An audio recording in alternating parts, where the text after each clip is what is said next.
Ninawakaribisha katika tafakari nzuri ya jioni ya leo. Katika siku ya leo tutakwenda kuangalia, lakini pia tutakwenda kutafakari juu ya somo ambalo linasema usijitetee, acha mapenzi ya Mungu yatimizwe. Na tutaangalia kwa nini tunajifunza kwamba tusiweke sababu katika kazi ya Mungu, tuache mapenzi ya Mungu yatimizwe. Tutaangalia katika visa viwili ambavyo vinatuelekeza na vinatuonyesha kwamba Mungu alivyowachagua wakaanza kuweka vipingamizi kwamba katika nyanja ambayo Mungu alimchagua haitowezekana. Kwa hiyo tutaona wale watu wa kale ambao Mungu aliwatumia kuwa mfano kwetu kwamba walipochaguliwa na wakaanza kuleta sababu, Mungu aliwachukuliaje. Na katika tafakari ya jioni ya leo tutamwangalia kwa kina Musa. Ni mtumishi ambao Mungu alimchagua katika kazi ya Mungu. Vivyo hivyo tutamwangalia Yona, Mungu alivyomtuma aende Ninawi akaifanya kazi ya Mungu, lakini kwa kuvaa ubinadamu na kwa kuwa na hofu kwamba nitakapofika nitafanya nini, akaanza kuweka sababu kwamba sitakwenda, na hatimaye dhamira yake ikamtuma aende Tarishishi. Kwa hiyo siku ya leo tutaangalia kwamba ni kwa nini Mungu anasema kwamba tusijitetee, tuache mapenzi ya Mungu yatimizwe. Tunamwangalia Musa. Musa ni mtu ambaye alikuwa mkombozi wa wana Israeli ambaye Mungu alimchagua, lakini katika uchaguzi huo Musa aliishi katika maisha malezi akilelewa na binti falme, lakini ilipofika wakati wa kwenda kukomboa taifa la Mungu kule Misri, Musa akaendelea kukua katika hekima na kimo katika malezi ambayo Mungu alimwandalia. Lakini katika hali ya utumishi wake alipoanza kuona safari inazidi kuwa ngumu, mambo yanazidi kumlemea, akaanza kuweka sababu kwamba sitoweza. Lakini ilipofika wakati ambapo Mungu anataka kumtumia Musa katika kile kichaka ambacho kilikuwa kinawaka moto, kichaka cha ajabu ambacho hakiteketei, ndipo Mungu alipomchagua Musa na kumwita katika kile kichaka na kumwambia, vua kiatu, maana mahali hapa ni patakatifu. Kwa hiyo Musa anaitwa kwa mara ya kwanza na Kristo kwenda kupokea maelekezo kwamba anahitajika kwenda kufanya kazi ya Mungu.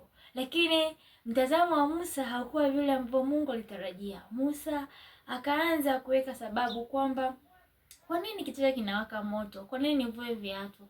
Lakini Mungu alimtaka avue viatu, akiwa na maana kwamba avue matendo yake maovu na akubali kuanza safari mpya ya utumishi katika shamba la Bwana. Kwa hiyo katika safari ya maisha hatupaswi kuweka sababu wala kujitetea kwamba hili jambo sitoweza. Na tutamwangalia na Yona ambapo katika utumishi wake alipotumwa kwenda kuhubiri injili Ninawi, alivyoona mandhari ya kule Ninawi ni kwamba kuna watu ambao wanatisha, kuna uongozi na mamlaka ambayo atakapokwenda kule hataweza kufikisha ujumbe sahihi kwa watu sahihi, ndipo akakimbilia Tarishishi. Dhamira ya somo la leo tutaona kwamba kwa nini Mungu anatuambia tusijitetee, kwa sababu hata huu utume ambayo Mungu ametupa sisi si kazi yetu, ni kazi ya Kristo, lakini sisi tumekuwa kama mawakili kwenda kuiwasilisha na kuipeleka kwa watu wengine.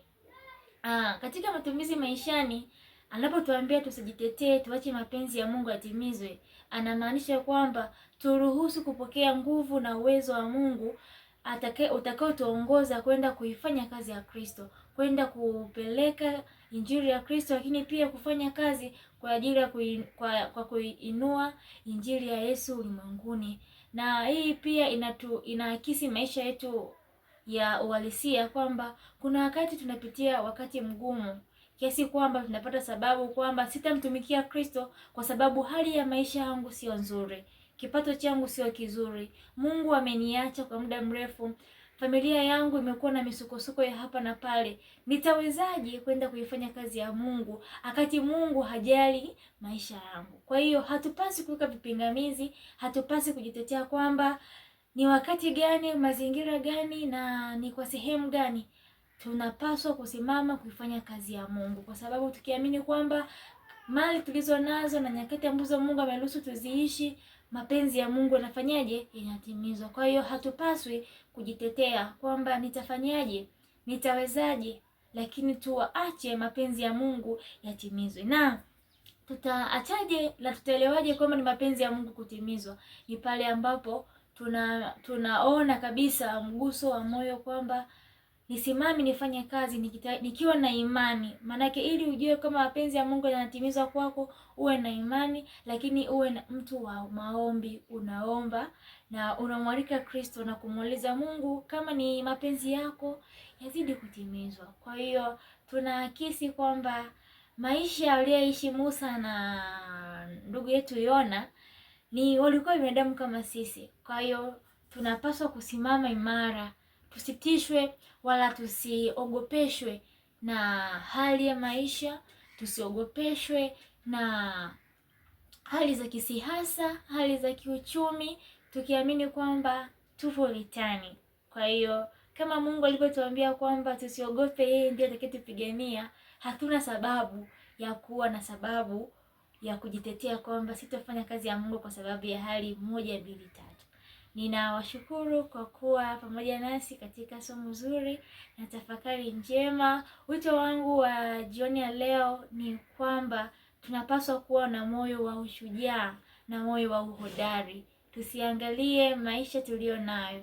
Duniani si nyumbani, tunapita, tuwasafiri. Kama wana wa Israeli waliposafiri kutoka Misri na kuelekea Kanaani, katika nchi ya ahadi ambayo Mungu aliwaandalia, nasi pia niwaalike. Tunayo makao mazuri, makao ambayo hakuna mwanadamu aliyekwisha kuyaona. Kwa hiyo tupige vita vizuri, tumalize mwendo, tukaupokee mji mtakatifu ambao Kristo ametuandalia. Hakutokuwa na machozi, maumivu, vita wala magonjwa, bali ni furaha, kuimba na kumtukuza Bwana. Mbarikiwe na Bwana mnaposikia sauti hii na kuendelea kutangaza injili ya Yesu Kristo. Barikiwe na Bwana.